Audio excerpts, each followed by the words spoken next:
Então vamos lá, boa noite. Hoje a gente Boa tem noite. um encontro aí especial de sala fechada.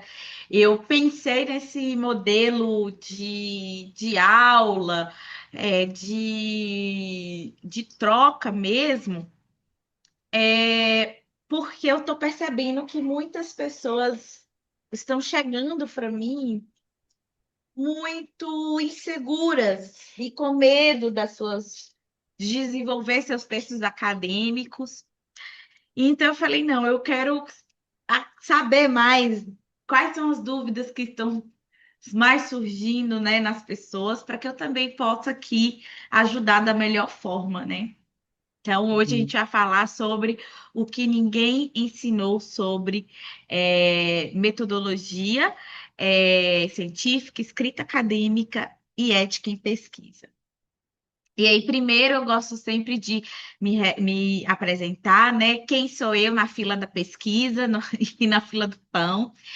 Eu sou Naila Neves. Antes eu costumava me apresentar com os meus títulos, mas eu entendi que eu não só sou meus títulos, eu também sou meus títulos. Então hoje eu inicio todas as minhas apresentações dizendo dessa pessoa que eu sou enquanto mulher, né? Eu sou uma mulher livre, viajante, nerd. Aqui tá cheio de boneco action figures aqui no meu escritório. Eu tenho 33 anos, em breve 34, no mês que vem. Sou farmacêutica clínica, então graduei em farmácia e a minha pós-graduação foi em farmácia clínica. E sou doutora em Memória, Linguagem e Sociedade pela UESB, então minha formação de pós-graduação, de mestrado, doutorado não foi na minha área, foi na área das humanidades, né, onde eu trabalhei com promoção de saúde sexual de mulheres trans e travestis, e foi quando eu tive o período, né, de sanduíche, onde fiz uma parte do meu doutorado na Espanha. Eu sou pós-doutora, já estou para receber meu certificado. Sou pós-doutora em medicamentos e assistência farmacêutica pela Faculdade de Farmácia da UFMG.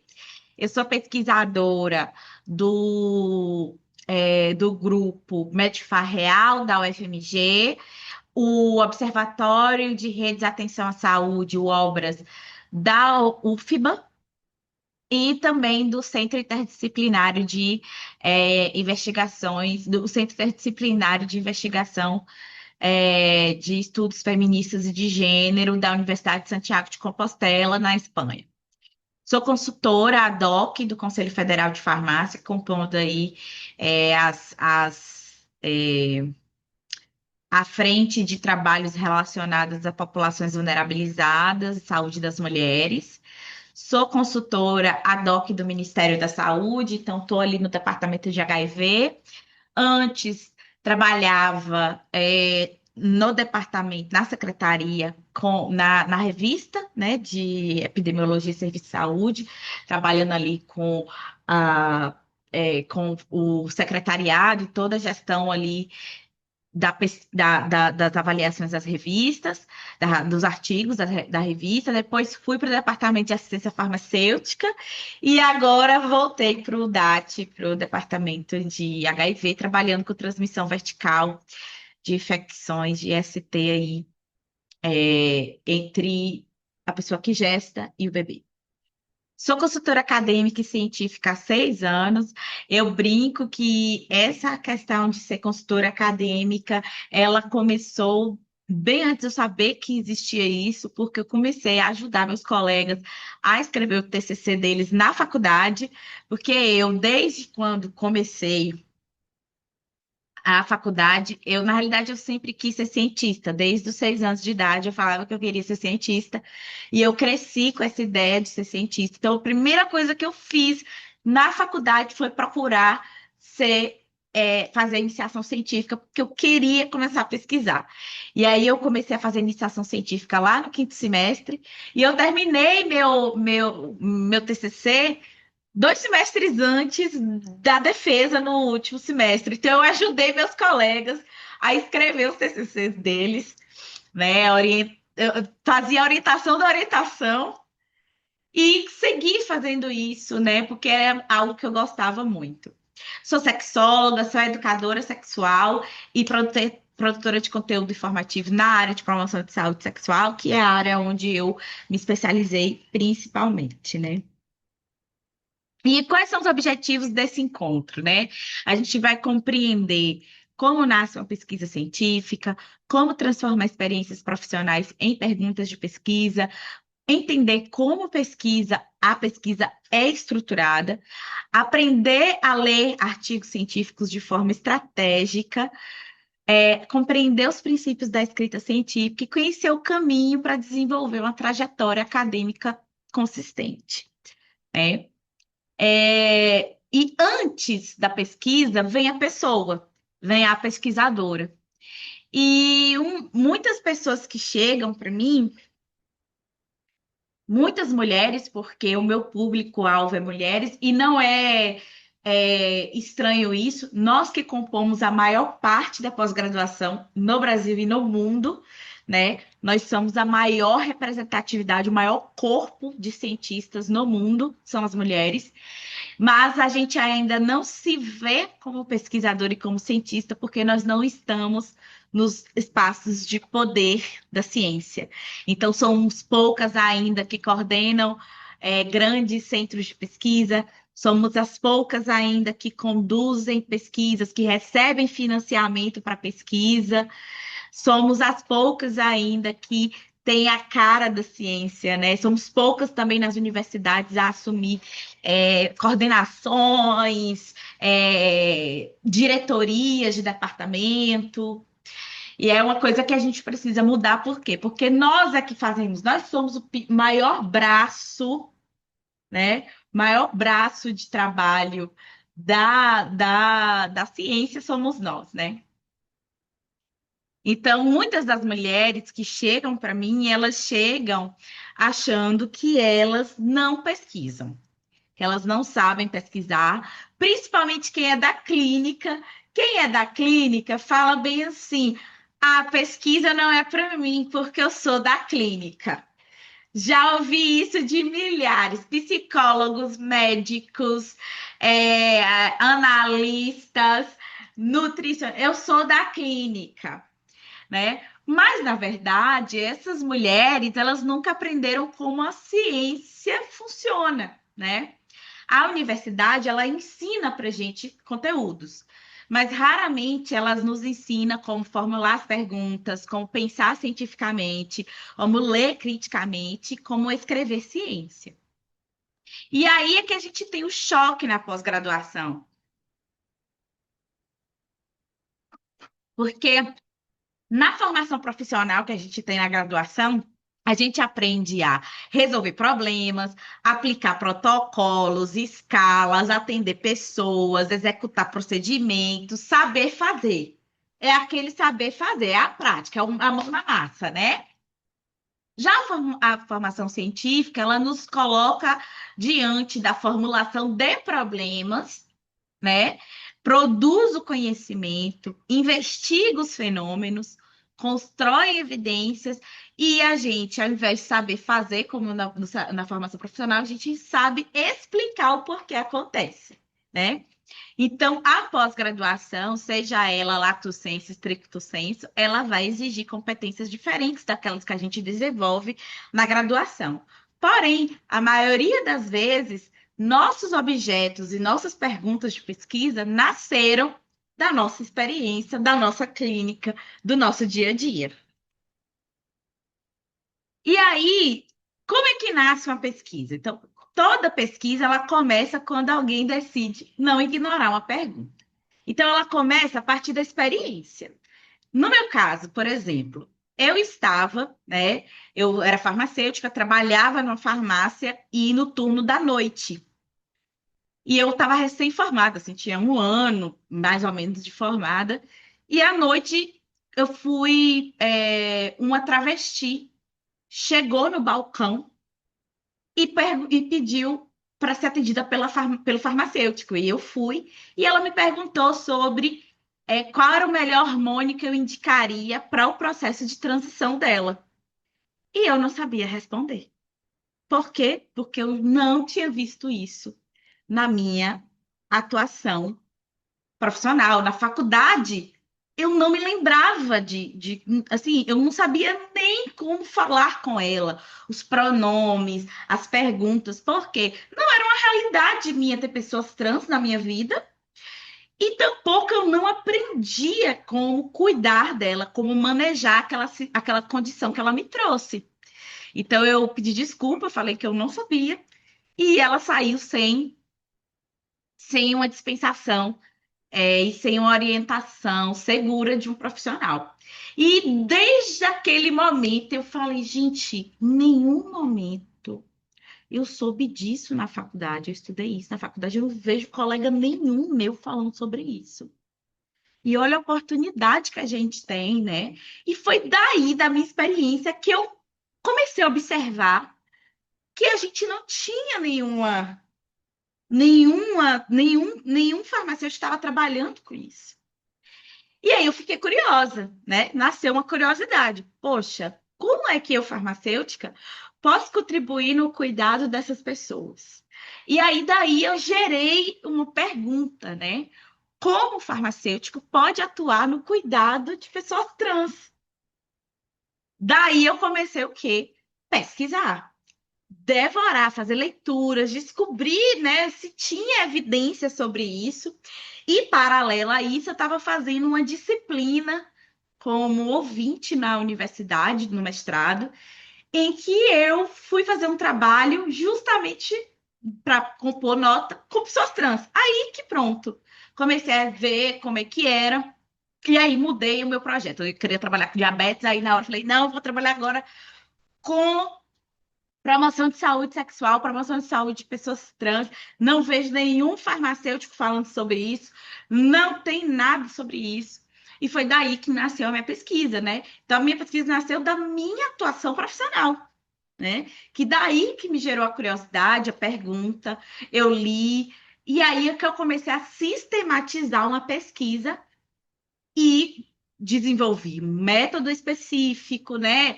Eu usei um método específico, analisei a partir de uma técnica específica, escrevi os resultados a partir da análise do que eu fiz e traduzi isso em conhecimento científico, não só como uma tese de doutorado, mas também como artigos científicos que eu produzi, né? Então é assim que nasce a pesquisa.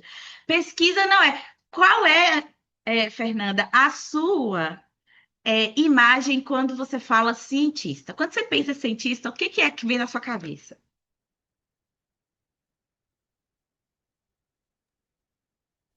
Bom, eu acho que realmente vem aquela. O primeiro pensamento que vem é aquela coisa bem. é, eu sou psicóloga, né? Então vem aquela coisa bem de laboratório, freudiana, aquela coisa assim que, nossa, é muito difícil, que é uma teoria muito extensa, que vai demorar 5 anos para eu chegar num resultado, uma coisa muito surreal, que talvez em algum momento do mundo, da vida, foi assim, né? Mas para mim, quando eu penso numa pesquisa científica, é isso. Tipo, a gente vai ficar aqui 5 anos pesquisando essa curiosidade minha. Experimentando, né? Fazendo num Isso. laboratório, experimentando. E é isso, né? Na maioria das vezes, as pessoas, elas imaginam um cientista. Primeiro que imaginam o homem. Você vai falou freudiano. Primeiro que a gente imagina, que quando a gente fala cientista, a gente imagina um homem. A gente imagina o homem como se fosse Einstein, né? Com aqueles cabelos Exatamente. desgrenhados, óculos desse tamanho, com um Becker, né? Fazendo Uhum. as experiências que sai fumaça do Erlenmeyer. A gente pensa pesquisa dessa forma, né? Ciência dessa forma. Nunca a gente pensa que nós podemos fazer ciência. E aí, onde Sim, sim. nasce a pesquisa? A pesquisa nasce quando a gente se pergunta, quando a gente faz perguntas. Por que isso acontece? Com quem acontece? Quando acontece? O que influencia esse fenômeno acontecer? O que ainda a gente não sabe sobre isso. Então, voltando aqui, por exemplo, da minha pesquisa, quando eu perguntei assim, poxa, por que eu não sei como, como manejar, como orientar essa mulher trans sobre o melhor hormônio que ela pode ter para o processo de transição dela, né? Uhum. Porque ainda a minha atuação profissional não discute sobre pessoas LGBTQIAPN+, né? O que influencia eu não saber sobre isso, né? E o que a gente não sabe? Quais são ainda as lacunas que eu tenho sobre a minha atuação com as pessoas trans, né, enquanto farmacêutica? Foi isso que eu fui me perguntar. E aí, da experiência ao problema científico. Então, a experiência, ela não é pesquisa, né? A nossa experiência não é pesquisa, mas é o ponto de partida da pesquisa, né? Porque na experiência a gente tem a observação, opinião, hipótese e vivência. Então, você aí, na sua clínica, você observa talvez algum fenômeno que se repete entre seus pacientes e que você acha curioso, interessante aquilo se repetir, mas que você não consegue explicar o porquê ele se repete ou quais são os motivos que fazem ele aparecer na escuta, né? É isso que a pesquisa ela vai fazer, ela vai resolver isso para você. Porque você vai começar a investigar, e a partir da investigação você vai gerar evidência, e detalhe, evidência não é verdade absoluta. Tem gente que acha que ciência é verdade absoluta. Inclusive, alguns colegas meus cientistas acham. Mas ciência não é verdade absoluta. Como, por exemplo, antigamente, na psicologia, era uma conduta normalizada internar pessoas em hospitais psiquiátricos, como o Sim. Hospital Psiquiátrico de Barbacena, né? Que foi, que foi uma violência extrema com aquelas pessoas, né? Hoje, nós temos evidências que internar pessoas em hospitais psiquiátricos naquele modelo e naquela Uhum. forma que era feito, é bom, né? Então veja que a ciência ela vai modificando. Então não há uma verdade absoluta, porque essa verdade ela pode ser evidência lá, mas daqui a um tempo ela pode mudar. Eu como farmacêutica mesmo, é uma coisa que é muito comum a gente ver no nosso dia a dia enquanto farmacêuticos. O medicamento é liberado e ele é super ótimo. Mas daqui a 2, 3 anos começa a sair estudos falando que ele pode causar certos tipos de coisa e ele tem que ser retirado do mercado, ou então colocado como medicamento controlado. Por quê? Uhum. Porque, de acordo com os estudos, as evidências que foram feitas após o uso desse medicamento, viu que ele não era seguro para alguns segmentos populacionais. Então, a ciência, ela não é uma verdade absoluta. E a evidência também não é, tá?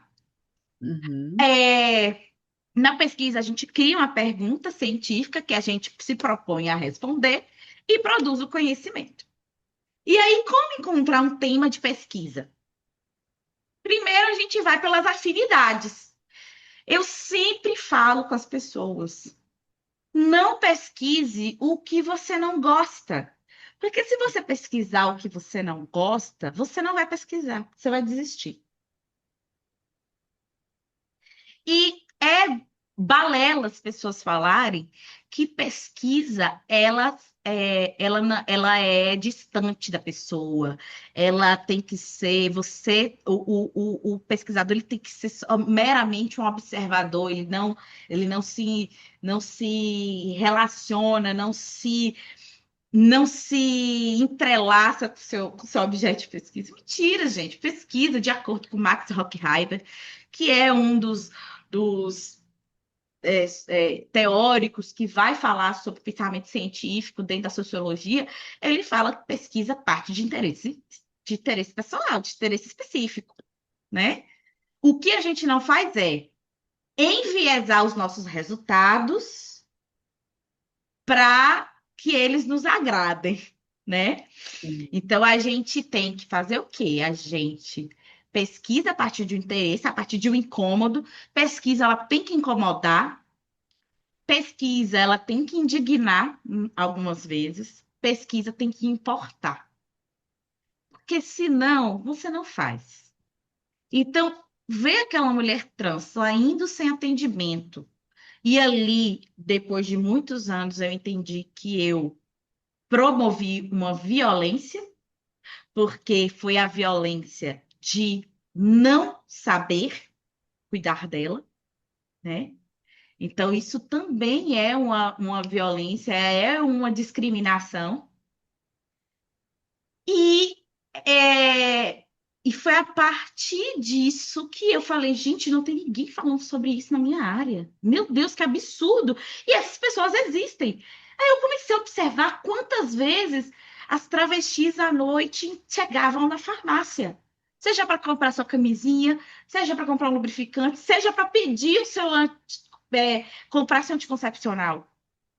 Então elas não eram distantes da minha vivência. Elas eram invisibilizadas, era outra coisa. Sim. Então, isso me indignou. Então, tem que partir de uma afinidade. A partir da afinidade, a gente vê que essa afinidade ela está presente na nossa experiência, no nosso dia a dia, no consultório, na clínica, na farmácia, no postinho de saúde, né? E aí, com essa experiência, e com essa indagação, a gente vai para a literatura. Então, a gente vai começar a pesquisar o que, que tem aí, né, de artigo científico, de livro falando sobre isso. E a partir do que a gente lê, a gente compreende o que ainda está faltando, o que ainda não tem resposta. Para mim, o Uhum. que, que não tinha resposta? O porquê a gente ainda não está falando sobre isso na farmácia. O Uhum. porquê ainda não tem isso na minha formação. A lacuna era essa. O que está faltando entre eu atender essa pessoa e a minha formação e a minha experiência, né? Então, a lacuna que eu queria preencher. E a partir dessa lacuna, essa lacuna que eu observo, eu traço uma pergunta de investigação. Dessa pergunta nasce um tema, e desse tema eu delimito um título, e eis que nasce a minha pesquisa, né? Nasce a minha pesquisa. Então, é bom, eu convido, né, a todas as pessoas que estão agora aqui, que vão assistir posteriormente, que se perguntem o que desperta a minha curiosidade dentro da minha atuação, da minha experiência. Quais problemas eu observo na prática? O que ainda não foi suficientemente explicado para mim? Né? Eu agora, na minha temática, o que não está sendo suficientemente explicado a gente tem política de saúde, a gente tem portaria, a gente tem uma política linda, a gente já está formando profissionais, mas tem mais de 10 anos que a gente ainda está discutindo acesso. Essa população ainda não acessa o cuidado à saúde. Então, agora essa é a minha pergunta. A gente já tem política. A gente tá lutando para melhorar a formação, né? A gente tem uma política linda, que ainda eu vou em banca de mestrado e doutorado, tem gente falando de problema de acesso da população LGBT ao serviço de saúde. Se tem mais de 10 anos de uma política pública, né? Essa agora é a minha lacuna que eu quero descobrir, né? O porquê acontece isso agora, né? Outra lacuna minha é por que que a gente ainda tá fazendo prevenção em populações específicas sob o viés do risco, sob o viés policialesco, né? E não sobre uma abordagem sexo positiva. São coisas que eu aí vou descobrir agora nos próximos capítulos de Belíssima. E é aqui, ó, a cientista maluca com o cientista maluco, tá? Aqui foi, eu estava no Museu de Cera, em Praga, e aí eu tirei essa foto. E aí, como é que a gente constrói uma boa pergunta científica? Uma boa pergunta, ela é clara, ela é específica, ela é relevante, ela é viável de ser respondida, ela é investigável, que não tem como a gente. Tem coisa que as pessoas pesquisam que eu falo, gente, vocês não vão sair do lugar nunca. Não vão sair do lugar nunca porque discutir o sexo dos anjos, né? Tem coisa que é discutir sexo dos anjos. Vocês não vão sair do lugar. Porque não tem como investigar isso, né? É, a pesquisa ela tem que ser delimitada, porque se ela for geral demais, você corre o risco de se perder, e ela tem que ser aliada ao método. Ou seja, essa pergunta ela tem que ser respondida a partir de um método que existe já, né? Que você intenciona usar ali. Então, a qualidade da pesquisa vai depender muito da qualidade da pergunta. E muitas vezes, quando a gente vai para uma banca de TCC, uma banca de dissertação, de mestrado, de tese, de doutorado, a, a banca costuma perguntar: você, para o candidato, você respondeu sua pergunta, ou sua pesquisa? E a gente avalia isso. Ontem mesmo eu estava numa banca. E aí eu vi que realmente o candidato respondeu a pergunta dele. Só que ele respondeu parcialmente. Aí eu falei: você está satisfeito? Você está contemplado com essa resposta? Ou você acha que suscitou outras perguntas? Então, a pesquisa ela tem que ser respondida, ou então tem que ser justificado por que não foi respondida, ou se foi respondida parcialmente, enfim. E aí agora nós vamos praticar, tá? Transforme uma dúvida profissional em uma dúvida científica, é uma pergunta científica, tá? Então, complete. Na minha prática profissional, eu sempre me pergunto sobre X coisas. E se pergunte aí como essa dúvida poderia ser investigada cientificamente. Então, eu vou dar 5 minutos para vocês pensarem aí sobre isso, enquanto eu vou ali pegar uma água, tá? 5 minutinhos aí.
Pronto?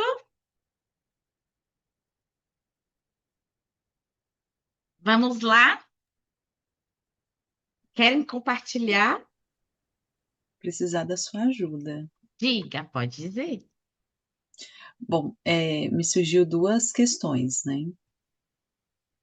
Não consegui colocar elas ainda como uma investigação científica. Não, Surgiu só a pergunta, tranquilo. Tá. né? Uma delas é por que que é tão difícil construir um diálogo mais saudável dentro do relacionamento quando estou sentindo tantas emoções negativas? Isso daí é uma coisa que vem da sua prática dos seus pacientes, né? Isso, exatamente.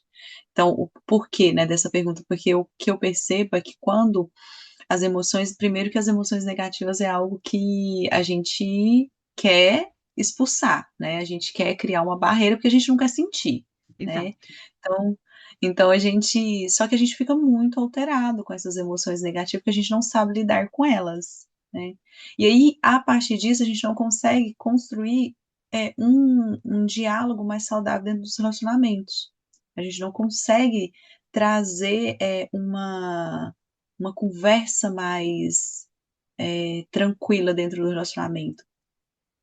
Não sei Certo. se eu tô Entendi. Eu conseguindo vou. explicar. Entendi, entendi. É porque não é autêntico, né? No final das contas, o casal, né, a parceria ali não está trabalhando com reciprocidade e autenticidade, porque a autenticidade é você mostrar o bom e o ruim de você,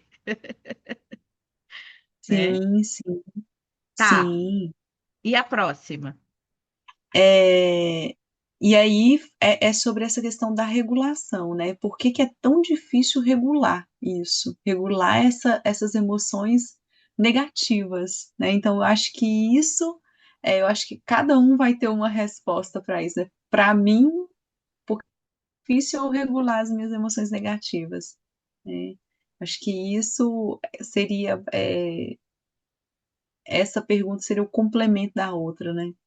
Talvez a sua pergunta de pesquisa, sua pergunta problema seria: quais são as ferramentas, ou quais são as técnicas, ou quais são as estratégias para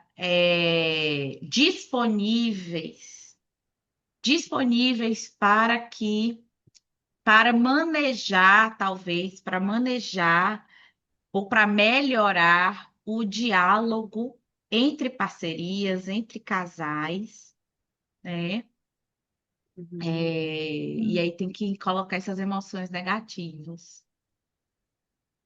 Aqui, Melhorar ó, o diálogo de Uhum. emoções negativas ou de experiências negativas, talvez. Pense aí. A especialista é você, Fernanda, não sou eu, vou. Sim, sim, mas olha, mas aqui nesse pouco que você me trouxe, eu já pensei aqui, né? Quando você fala quais são as ferramentas, né? Quais são as ferramentas disponíveis para manejar, ou seria assim, ó, quais são as ferramentas para regular as emoções negativas, Isso. né? E conseguir, quais são as ferramentas quais são as ferramentas para manejar as emoções negativas e manter ou construir um diálogo mais saudável no relacionamento. É um diálogo mais saudável, autêntico, né? Isso é a pergunta. Depois, lógico, você pode melhorar bem mais. Mas para o início já começou aí. E aí a Sim. pesquisa aí, ela pode ser investigada de várias formas. Ela pode ser investigada por revisão de literatura, onde você vai levantar na literatura quais são as ferramentas já disponíveis, ou você até pode, baseado nessa literatura, produzir uma estratégia sua e aplicar e ver se ela é eficaz. Então, várias Uhum, formas aí de trabalhar. Depende do que você quer fazer agora. Entendeu? uhum. Entendeu isso?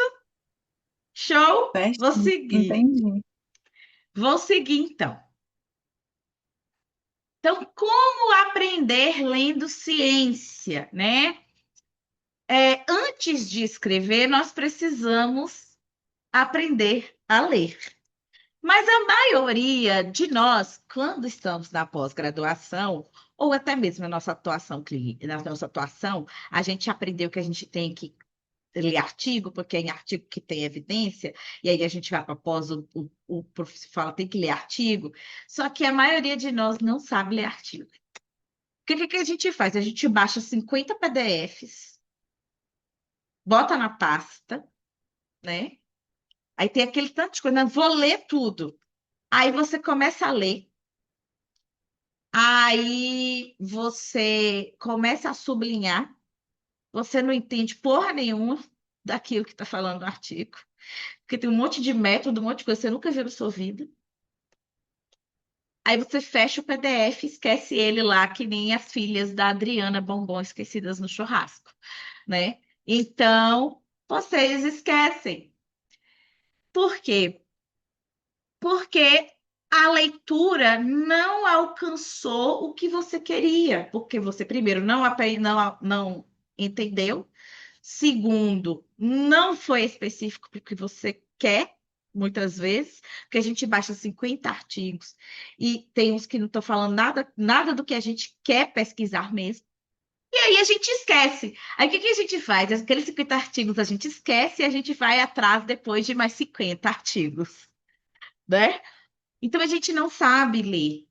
Uma pesquisadora, uma pessoa que quer saber, que aprende a ler de forma assertiva, né, para produzir pesquisa, para escrever, ela primeiro lê, ela, a partir da leitura dela, ela se questiona, ela relaciona os resultados do artigo A com o artigo B e o artigo C e vê o que é que está parecido, o que é que está diferente entre os resultados deles. Uma pesquisadora vai fichar, tá? Vai fichar, vai pegar um caderninho. Eu, que sou do tempo dos maias, incas e astecas, eu ficho tudo no caderno, né? Então, eu tenho 80 milhões de cadernos que eu fecho minhas coisas. E depois disso, eu transformo nisso num argumento para o que eu quero fazer, seja para a pesquisa que eu quero fazer, seja para os resultados que eu já desenvolvi, né? Eu faço isso. E aí, quem assiste Shrek vê lá o Shrek falando com o burro que as cebolas têm camadas e os ogros também têm camadas, assim como os ogros e as cebolas, a gente lê um artigo em camadas. A gente lê artigo científico em camadas, como os ogros e as cebolas, né? Então, qual é o primeiro nível, a primeira camada que a gente pega? A gente vai ler título e resumo. A gente vai ler o título e vai ler o resumo, porque a partir do título e resumo, eu vou ver se realmente aquele texto vai falar do que eu quero aprender. A segunda coisa é que desses títulos dessa leitura inicial de títulos e resumos, daqueles 50 PDFs que eu baixei, aí eu vou selecionar, aí vai ter os que não vai ter nada a ver com o que eu quero. E aí, aqueles que têm a ver com o que eu quero, eu vou ler primeiro a introdução e depois a conclusão. Não vou ler em todo. Eu vou ler a introdução para ver o que ele apresenta, qual é a lacuna de pesquisa, qual é o problema que ele tá investigando. E depois eu pulo para a conclusão para saber se ele respondeu a pergunta dele, né? E aí, daí eu separo mais uns. E aí depois eu vou para a leitura completa, porque nem todo artigo merece leitura integral, merece o seu interesse, merece o seu tempo. Artigo científico é que nem aquele Jurandir ou aquela Jurandira. Tem Jurandis e Jurandiras que não vale o tempo da mulher, o tempo da pessoa, né? Aqui mesmo é o artigo. Então, o artigo a gente tem que ler em camadas para a gente selecionar, para a gente não ficar com aquele bando de artigo lá, desesperada, porque tem que ler todos eles, sendo que pode ser que boa parte deles não vai servir porque a gente quer, tá? E aí, a gente faz essa primeira leitura, né?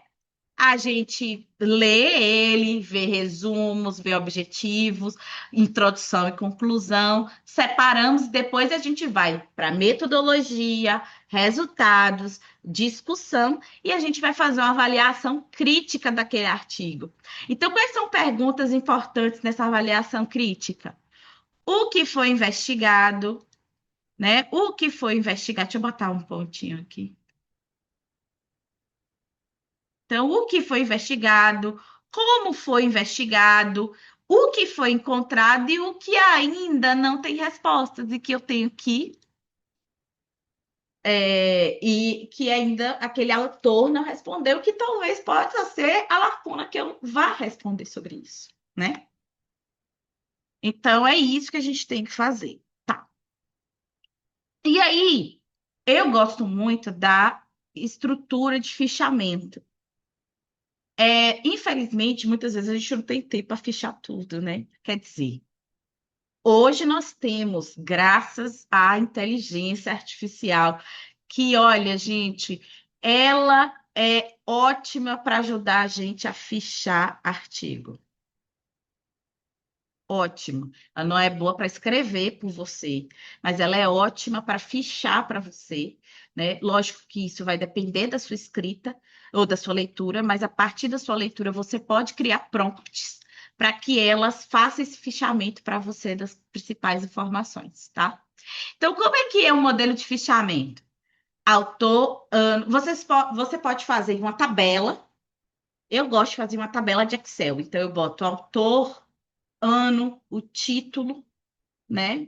O título do artigo, objetivo do artigo, da pesquisa, qual foi a metodologia que ele usou, quais foram os principais resultados encontrados, quais foram as principais limitações desse artigo, quais foram as principais contribuições, se tiver citações importantes, quais são as citações mais importantes, e aí no final eu coloco o que eu aprendi disso, quais são as minhas reflexões pessoais, o que eu extraio disso e que pode ser útil para minha pesquisa, né? Porque não basta só fazer isso, né? Tem que, enfim, não basta só é, a gente, como é que diz? Não basta só a gente ler, a gente precisa tirar algo daquilo de forma crítica. Então, quem faz bons fichamentos escreve muito mais rápido, porque você localiza muito mais fácil aonde você. E o bom do fichamento é que ele fixa. Eu mesmo fiz muitos fichamentos durante a minha tese, então, na hora que eu estava discutindo um resultado, e aí eu via, eu lembrava, poxa, aquele autor tal que eu fichei, aí eu ia lá no fichamento, tava lá ele, as citações principais, então eu resgatava e utilizava esse autor na discussão do meu resultado. Isso era ótimo, né? E aí, como é que a gente escreve ciência? Escrever começa muito antes do Word. Então, a gente precisa pesquisar, ler, organizar, fazer planejamento, estruturar o texto, para depois escrever e revisar. É importante dizer que nem todo primeiro texto vai ser o último texto. O seu primeiro texto é um rascunho, que vai ser reescrito milhões e milhões de vezes, né? Mas o importante é que você escreva. O primeiro texto é o mais importante porque você deu start. E daí você vai refinando. E escrita é técnica, é prática. Eu mesmo fui olhar esses dias um artigo meu que eu escrevi lá no início do doutorado e eu falei, Deus do céu, coitadas das pessoas que leram esse meu artigo. Poderia hoje. Por quê? Porque eu melhorei muito em escrita, né? Que tem 5, tem 4, 6 anos que eu, né? Desde o primeiro dia do meu doutorado para cá, né? Então tem muito tempo. Então, escrever é prática, né? E como é que é o estilo da escrita científica? Escrever ciência não é escrever difícil. As pessoas acham que escrever ao estilo da escrita científica é botar aquele monte de palavra dificílima, e não é isso. Escrita científica, ela tem que prezar por clareza, objetividade, nada de exceção de linguiça, tá? Precisão, simplicidade. As pessoas colocam aquelas palavras, a gente não precisa de palavras tipo, precisa de simplicidade, coerência, coesão, uma sequência de encadeamento de ideias lógica, para não ficar um Frankenstein, né, truncado. Tem que ser conciso e lógico, tem que ser ético, né? Então, o objetivo da escrita ela não é impressionar o leitor, mas permitir que ele compreenda uma ideia complexa com clareza. Quais são os princípios da boa escrita? Clareza, para facilitar a compreensão de quem está lendo. E, uma das coisas que eu aprendi com um colega meu, na época ele fazia mestrado, ele fazia mestrado na linguística e eu fazia doutorado na memória. E ele falou bem assim: a gente tem que escrever para quem não sabe do nosso tema, para um leigo. Nós temos que ler para nós temos que escrever para pessoas leigas, porque pessoas especialistas já entendem aquilo. Mas não, a maioria das vezes não é uma pessoa especialista só que vai ler seu texto. Vai ser uma pessoa leiga que quer aprender sobre aquilo, né? A pessoa vai lá no repositório e vai abrir sua tese, sua dissertação para descobrir o que que tem lá. Então a gente tem que ser nosso texto tem que ser fácil de compreender. Eles têm que ser precisos, então a gente tem que escolher as palavras certas, exatas, para que a gente não deixe sentidos dúbios, né?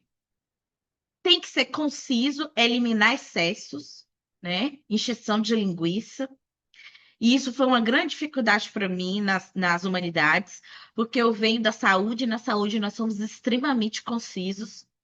Só que nas humanidades, nas ciências sociais, na sociologia e tal, a galera é prolixa, né? É prolixa. E aí eu morria de escrever, achando que já estava bom, porque eu escrevia de forma concisa, e minha orientadora virava para mim e falava bem assim: olha, não tá bom. Não tá bom porque você precisa dar gordura lexical. Ela falava isso, gordura lexical. E aí isso foi uma tortura para mim, porque a gente na ciência a gente utiliza menos citações diretas, a gente usa mais uma linguagem mais, né? A gente escreve de forma mais concisa, né? E sim, qual é a dificuldade agora de quando a gente é prolixo numa dissertação e numa tese, que nos permite fazer isso, sabe? Na monografia, sermos prolixos, encher linguiça, porque a gente tem página, mas isso dificulta a gente para quando a gente escrever artigo científico. Porque em artigo científico, você tem tantas palavras para você escrever, né? Tem revista que coloca para você escrever até 5.000 palavras. Então, é muito pouco. Então, você tem que ser o quê? Conciso e colocar ali os principais achados, né? Tem que ser coerente, construir argumentos consistentes, num encadeamento lógico de ideias, e tem que ser coeso, né? A gente tem que conectar as ideias de forma fluida. Então, todo parágrafo ele tem que conversar com o próximo, né? Ele tem que ter esse cadeamento, essa coesão.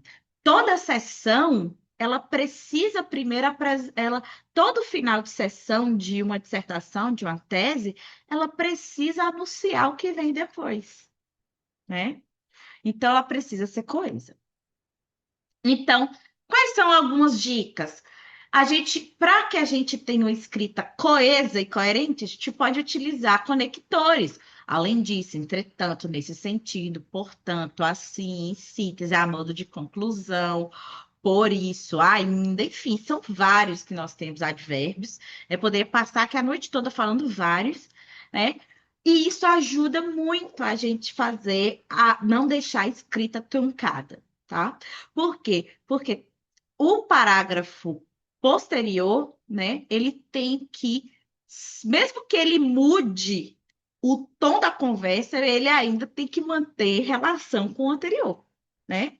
Mesmo que ele vá falar de outra coisa, ele ainda tem que estabelecer relação com o anterior. O que que a gente tem que evitar na escrita científica, acadêmica? Frases muito longas, aqueles parágrafos que, se você ler, você perde o ar, né? Parágrafos com 10, 15 linhas. Não, gente, dá pausa. Faça orações e frases de 2 a 3 linhas, né? Com pausas. A gente não pode ser ambíguo, né? Nossa, a gente não tem que ser agradar gregos e troianos, a gente tem que ter direção, né? Redundâncias. A gente precisa ser o quê? Conciso. Evitar redundância, evitar repetir por muitas vezes os conceitos, repetir diversas vezes as mesmas palavras ou os mesmos advérbios, né? Movimentar. Linguagem rebuscada, assim, nessa. Gente, tem texto que eu leio que parece que a pessoa escreveu para uma. Está escrevendo uma carta para Rousseau, Montesquieu, sei lá, século passado. Não precisa de linguagem rebuscada sem necessidade. Por quê? Porque na ciência a gente não quer linguagem rebuscada, a gente quer linguagem simples e objetiva. Obviamente que você não vai falar como uma conversa informal, né? Como um texto informal, como um texto de Instagram, mas você tem que ser claro e objetivo. Opiniões sem evidências. Lembre, sua opinião não é evidência. Isso é um grande problema hoje no nosso mundo, porque as pessoas estão achando que a opinião delas é evidência científica. Esses dias eu ouvi um desquerido dizer que protetor solar tem uma substância que causa câncer e que por isso ele não está usando protetor solar, está usando óleo de coco, que não tem fator nenhum de proteção. Isso é a opinião dele.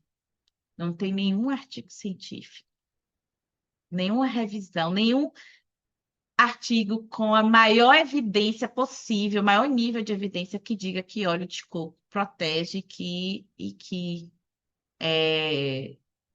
protetor solar tem substância cancerígena. Muito pelo contrário, o protetor solar nos protege de câncer de pele, né? Contrário do óleo de coco, que vai fazer com que você tenha câncer de pele muito mais rápido. Enfim. Citações excessivas, né? A menos que seja uma tese que você vai precisar realmente fazer, ou uma dissertação que você vai precisar fazer um referencial teórico robusto, então você vai precisar muitas vezes movimentar algumas citações, né? Parágrafos sem unidade temática. Então, parágrafo solto lá, que ele tá lá dançando, voando, não tem nada a ver com o seu título, tem nada a ver com o parágrafo anterior nem o próximo, né? E repetição de ideias, porque leva à redundância, tá? Então, como é que a gente aprende a escrever cientificamente? As pessoas falam bem assim, mas como é que eu aprendo a escrever? Eu não sei escrever. Como é que eu aprendo a escrever daquele jeito que eu vejo no artigo científico? Simples, gente, ler artigo científico. Para você aprender a escrever lá na alfabetização, você não teve que fazer cópia de um texto? A gente não tinha que fazer cópia de texto? A professora botava no quadro e a gente fazia cópia do texto e lia o texto. A gente não teve que fazer caligrafia e decalcar as letras? Escrita científica é a mesma coisa. A gente lê e vai se apropriando. Mas, lógico, não é só ler bons artigos. A gente tem que escrever regularmente. Então, começar a praticar essa escrita científica, né? Reescrever nossos textos. Lembre, o primeiro texto nunca vai ser o texto final, né? Ele vai passar por sucessivas. Receber feedback do orientador, do consultor, do colega, né? Para o que pode melhorar. E repetir continuamente esse ciclo. Escrita é prática. Escrita científica é prática, não tem um jeito. Assim como a, a prática de fazer prontuário, de escrever em prontuário é prática. Você faz um prontuário muito melhor agora do que quando você começou, quando você era recém-formada. Você consegue inserir formações muito mais qualificadas no seu prontuário, né? Então, isso tem. Então, aprender é processo, e o que a gente precisa ter realmente na escrita científica é constância. Então, nós escrevemos para pensar melhor e pensamos melhor porque escrevemos. E quais são os pilares, né? Os 5 pilares da escrita científica? Pesquisa, ou seja, a gente tem que aprender a formular perguntas relevantes que sejam investigáveis e viáveis. A gente tem que ler para desenvolver leitura crítica. É mentira quando a gente diz que ciência não tem que ser crítico, tá, gente? Aí, se não for crítico, por favor, me desculpe, não é ciência. É resumo, fichamento. Você precisa ser crítico. Você precisa construir um, uma criticidade em cima daquilo que você escreveu. Lógico, você não vai ofender ninguém, você não vai ser antiético, né? Você não vai expor as pessoas, mas você pode sim tecer comentários críticos sobre aquilo, né? Pensar, né? Organizar esses argumentos a partir do que você lê. Escrever para comunicar o conhecimento. Ciência não é para ficar engavetada. Ciência não é para ficar em muro das universidades. Foi uma das coisas que eu falei na minha defesa de tese. Eu não quero essa tese engavetada, tomando poeira, enchendo de teia de aranha aqui na universidade. Porque a sociedade investiu em mim 4 anos para eu devolver um produto para elas. Então, a minha pesquisa ela tem que transpor os muros da universidade, ela tem que virar algo. E como é que uma pesquisa, né, uma tese vira algo? Às vezes ela não vai virar logo um produto técnico ou uma política pública, mas ela vai virar um artigo, vai virar um guia, vai virar um resumo, e a partir disso as pessoas que produzem políticas públicas vão ter evidências para poder qualificar os serviços. Então, é muito importante que a gente dissemine o que a gente produz. E o melhor modo de disseminar é a partir de escrita de literatura científica. Artigos, artigos científicos, é, divulgação científica a partir de congressos, né, resumos, comunicações orais. É aí que a gente não só divulga o que a gente produziu, mas também a gente recebe feedbacks de outras pessoas sobre a nossa pesquisa, ou então começa a trocar figurinhas sobre isso. E revisar, né, aprimorar continuamente o texto. E aí a gente chega na grande, num dos melhores, num dos estilos de escrita científica, estilo de texto acadêmico mais conhecido, que é o artigo científico. Então, como é que é uma estrutura de artigo científico? Ele tem que ter um título claro, preciso do que foi estudado, para ele anunciar o que é que está vindo ali. O resumo, que é uma visão geral do estudo, é, o objetivo do estudo, qual método que foi empregado, os principais resultados e a conclusão de forma bem sucinta. E aí, a gente parte para a introdução. Introdução, normalmente, é o cartão de visitas do artigo. Ele vai apresentar o cenário do objeto da pesquisa, depois ele vai contextualizar esse cenário. Você aí vai afunilar para trazer a lacuna da pesquisa e depois a sua pergunta e o que você intenciona. Então, a introdução, o cartão de visitas, é a apresentação do seu trabalho. É aqui que a gente vende o peixe para as pessoas comprarem e lerem nosso artigo. E a introdução, normalmente, ela é feita numa estrutura de funil, onde eu começo de um cenário macro mais amplo e vou cada vez afunilando até chegar na minha delimitação de tema, tá? Depois nós temos a seção de metodologia, de métodos, onde a gente descreve detalhadamente como o estudo foi realizado. Ah, eu fiz revisão de literatura, eu pesquisei artigos em tais bases de dados, eu utilizei os seguintes descritores, tantos descritores, eu fiz pesquisas com tantos descritores, a combinação de descritores que eu utilizei, quantos artigos eu achei, quais artigos eu selecionei depois da triagem que eu fiz, né, da leitura de camadas. Então, eu vou explicar como é que eu fiz, como é que eu analisei esses artigos, enfim. E aí, após, nós temos a seção de resultados, que é onde a gente apresenta objetivamente os dados encontrados, e aí a gente vai apresentar sob forma de tabelas, gráficos, né? Enfim, vários tipos de formas, diagramas, fluxogramas, imagens, figuras, isso é muito relativo, né? E tem a seção de discussão. Às vezes, tem alguns estilos de revistas, de artigos científicos, que coloca resultado e discussão tudo junto. Já tem artigo que primeiro apresenta resultado e depois apresenta discussão, tá? Na discussão, a gente vai interpretar os resultados que nós descobrimos, né? E vamos fazer o quê? A comparação com a literatura que já existe.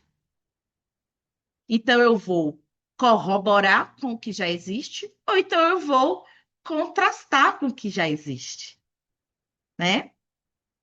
E aí depois a gente vem nas conclusões ou considerações finais, porque às vezes o trabalho não se encerra ali, né? Onde a gente faz a síntese dos principais contribuições, implicações do estudo, limitações e as sugestões de pesquisas futuras, se houver aí a necessidade. Eu digo que pesquisa só encerra quando o pesquisador decide não pesquisar mais ele. Então, no dia que eu chegasse e falar, ó, gente, para mim, esgotou aqui. Eu não quero pesquisar mais sobre saúde da população trans. A pesquisa, ela só se encerra quando o pesquisador, ele decide encerrar. Porque senão você vai, ó, suscitando várias perguntas, porque vai nascendo várias perguntas. E no fim, há referências, que foram as fontes que fundamentaram e dão credibilidade ao estudo. Nós temos uma porrada de formas de formatação, de modos de formatação, de referências e de textos acadêmicos, tá, gente? É uma porrada. Então, a gente tem a BNT, a temida ABNT, né? Nós temos a APA, que é muito utilizada na psicologia.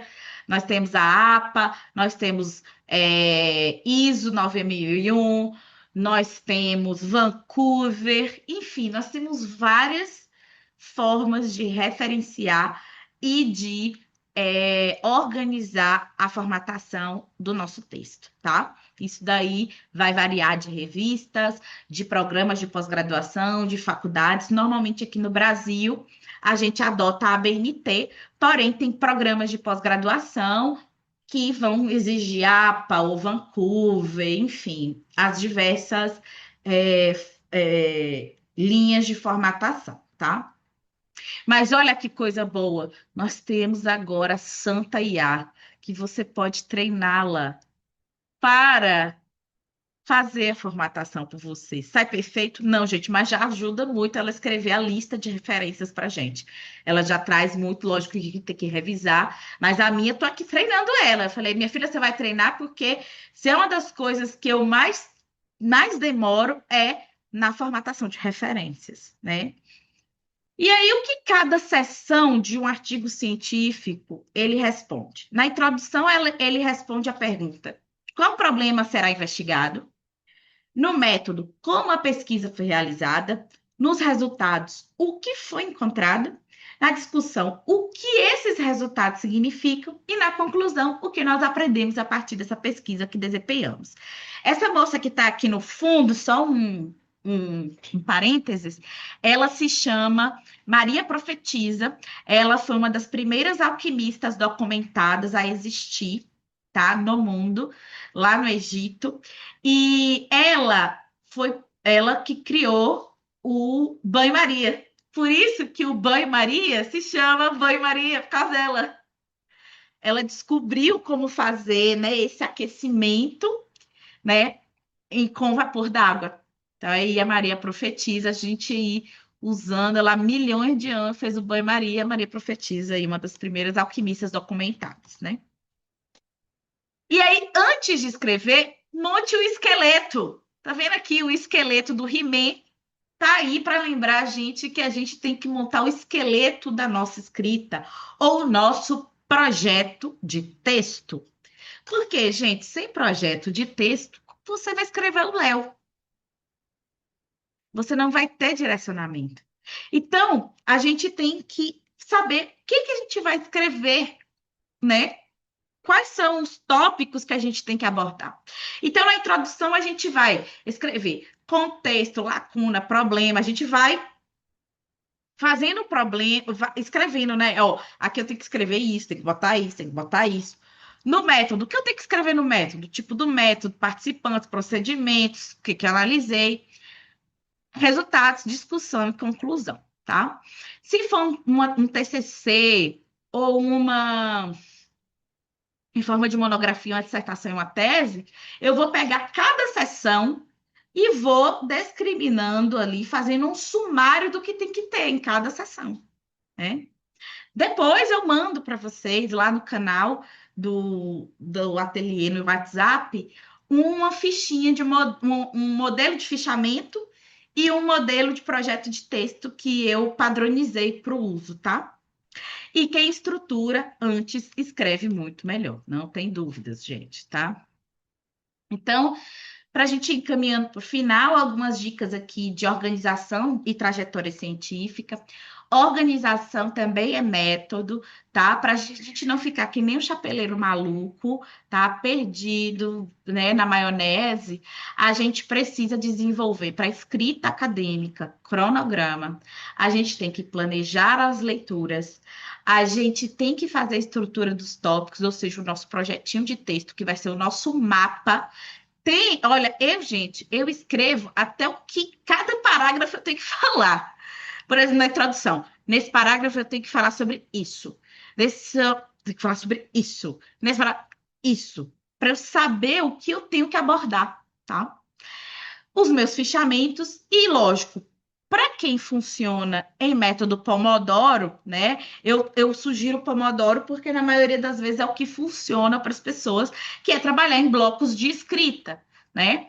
Eu não trabalho com Pomodoro porque eu sou uma pessoa que eu sento e eu vou escrevendo mundo afora, né? E aí eu escrevo assim, eu consigo me manter concentrada para escrever por 2 horas seguidas. Então eu vou 2 horas seguidas. Agora depois morreu a mulher. Morreu a mulher, aí eu vou fazer outra coisa, vou nadar, vou dançar, vou passear, entendeu? Não consigo fazer mais nada. Na época do doutorado era diferente. Eu escrevia cerca de 12 a 14 horas por dia, gente. Então era o dia inteiro escrevendo. Quando eu não escrevia, eu estava fichando, estudando. Então, foi uma rotina muito cansativa. Hoje eu não tenho capacidade mais de fazer isso. Então, 2 horas eu já me mantenho ali. Mas você pode fazer, né? 30 minutos, descansa 15. Depois mais 30 minutos, descansa 15. 30 minutos. Aí faz 4 blocos de 30 minutos, você trabalhou 2 horas, né? Eu já sou mais hardcore, porque eu não consigo. Se eu parar, gente, eu vou pro telefone, aí eu fico 4 blocos de 2 horas do telefone, então eu não posso parar. Tanto que eu coloco meu telefone no modo avião, lá dentro do meu quarto, longe de mim, sem distrações, boto minhas músicas clássicas. E aí vou estudando e vou escrevendo, porque eu não consigo. Se eu tiver com isso aqui, eu me distraio, eu não volto nunca mais. Então, a gente vai criando também as estratégias que melhor funcionam. Tem gente que vai funcionar com o método Pomodoro, tem gente que não vai funcionar com o método Pomodoro. Tem gente que vai escrever melhor ouvindo música, mas tem gente que vai precisar de um silêncio sepulcral. Vai ter gente que vai escrever melhor fora de casa, numa biblioteca, num café, mas vai ter gente que vai estudar, vai escrever melhor dentro de casa. Então, assim, a gente tem que ir descobrindo como é que a gente funciona, né, para organizar melhor nossas escritas e nossas pesquisas. Quais são os erros mais comuns que a gente vê na prática, assim, da escrita, da pesquisa? A gente escolheu o tema antes de ler, e aí a gente não, a gente depois que escolhe o tema, que já se apaixona pelo tema, descobre que ele não é viável para pesquisar. E aí a gente tem que se desapaixonar dele, né? Ler sem estratégia, ou seja, ler sem fazer as camadas, sem saber o que você quer descobrir naquele artigo, escrever sem planejamento, né? Que aí fica tudo solto, e às vezes, você acaba não chegando a lugar nenhum. Vai ficar rodando em círculos. Confundir opinião com evidência, como o querido lá que está usando óleo de coco, e infelizmente, se ele continuar usando óleo de coco, ele vai ter um câncer de pele.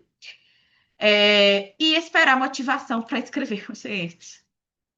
Ô, gente, aquele negócio, né? A gente chega bem assim, não, mas hoje não deu, mas amanhã eu vou fazer aquele café, eu vou botar minha água, eu vou mandar todo mundo embora de casa, marido, cachorro, papagaio, periquito. Ou então eu vou para aquela cafeteria maravilhosa que tem ali no CCBB, quem é aqui de BH, né? O CCBB em BH tem um café maravilhoso. Eu adoro escrever lá, inclusive.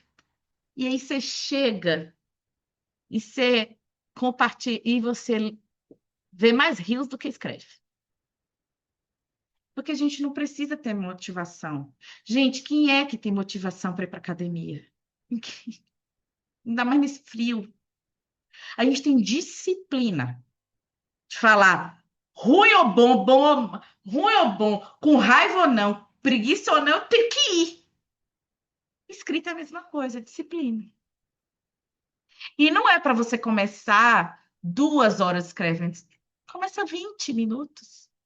Começa 10 minutos escrevendo. Fala, Bia, se hoje eu vou escrever 10 linhas. E vai aumentando gradualmente, mas tem que ter constância e disciplina.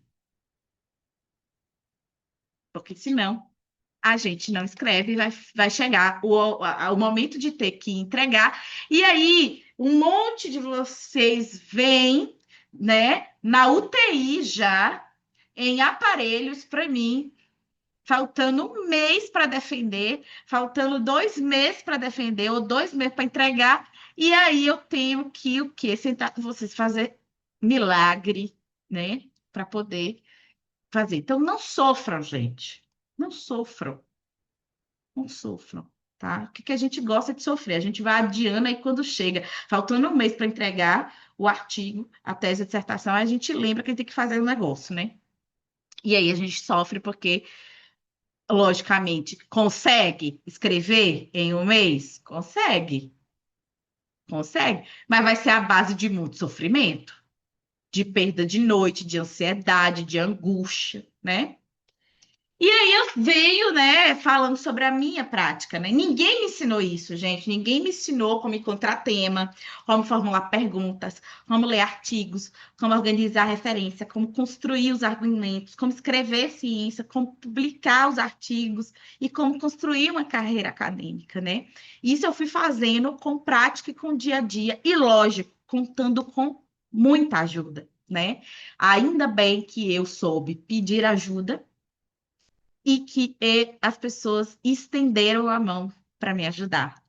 né? Eu contei com muitas pessoas que me ensinaram a ser essa pesquisadora que eu sou hoje, né? Hoje eu, olhando para minha trajetória, realmente eu me vejo como uma pesquisadora ainda júnior, né? Eu sou uma pesquisadora júnior ainda, porque ainda não cheguei a 10 anos de pesquisa, mais de 10 anos, tenho 6. Mas eu é, sou hoje uma pesquisadora que sou reconhecida no meu meio de trabalho, que produzo academicamente sempre, né? Que tenho produção acadêmica constante, que estou em grupo de pesquisa, que faço ciência. Então, não tem um dia da minha vida em que eu não estou analisando um dado, em que eu não estou lendo ou escrevendo um artigo, porque é isso que eu escolhi para minha vida, né? Ser cientista. E hoje eu chego aí, né, a ponto de poder ir para grandes congressos, não mais como ouvinte, mas sim palestrando e mostrando os resultados do que eu estudo, né? E aí a gente vai chegando ao final. Eu convido vocês, né, para caso vocês queiram depois fazer um diagnóstico individual comigo, é gratuito, então vocês podem marcar comigo no final aqui para falar sobre o estágio atual da sua pesquisa, a identificação dos principais gargalos, o direcionamento metodológico, a gente desenvolve um plano de ação e caso vocês queiram caminhar comigo, eu indico o melhor acompanhamento e mais adequado para vocês continuarem comigo aí. Vai ser um prazer, eu adoro, gente. Eu aprendo sempre mais com vocês do que vocês comigo, porque, assim, é muito legal, né? E aí, por fim, eu trago aí que a experiência ensina a cuidar de pessoas, mas a pesquisa ensina a produzir conhecimento capaz de transformar o cuidado. Então é isso, muito obrigada. E quero que vocês aí me digam, né, nesse tempinho aí, nós temos ainda 9 minutos, as suas principais dúvidas, o que hoje a gente pode, né, o que vocês querem tirar de dúvidas aqui, que eu posso responder agora. E o que precisar depois, vocês podem agendar uma sessão gratuita comigo aí, uma sessão gratuita para que a gente possa ver, né? Eu possa ajudar vocês da melhor forma possível. Então, está aberto, né? Aí para vocês fazerem seus apontamentos, seus questionamentos.